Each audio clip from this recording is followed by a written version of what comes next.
Sino nga ba si Tony Fowler at bakit siya kinasuhan?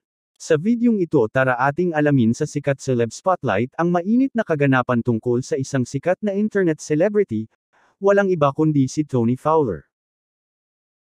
Maaring makulong ang isang kilalang vlogger na si Tony Fowler pag napatunayang nagkasala sa kasong kriminal na isinampa ng KSMBPI.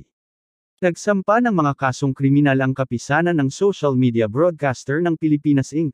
laban sa social media personality na si Tony Fowler dahil sa mga inilabas nitong mga music video na may masesela na tema.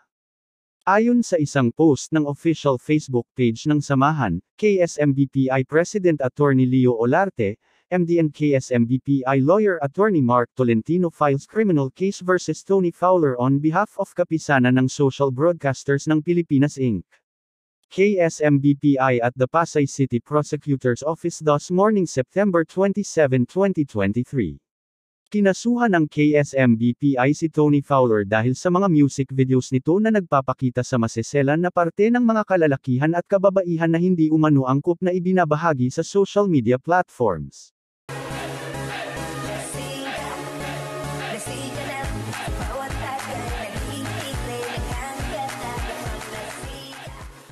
Ayon sa aming nakalap na impormasyon, sinampahan ng KSMBPI si Tony Fowler ng 3 beses na paglabag sa Revised Penal Code Section 201 in relation to cybercrime law. Sakaling mapatunayan maaring magbayad si Tony Fowler ng fine sa bawat video na kanyang ginawa.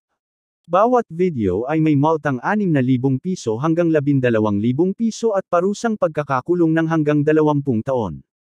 Sa di pala nakakaalam, ang kapisanan ng social media broadcast sa Pilipinas, ay nilunsad noong 2022 ni Dr. Michael Raymond Aragon. Para malaman ang kahalagahan ng social media practitioners, dito sa YouTube, Facebook, TikTok, Twitter at kahit saan pang social media platform, kaya dapat maging responsable tayo mga creators, wag naman nating babuin ang ating mga sarili para sa content at wag nating i-expose ang kalaaswaan sa social media baka tularan ng ibang kabataan.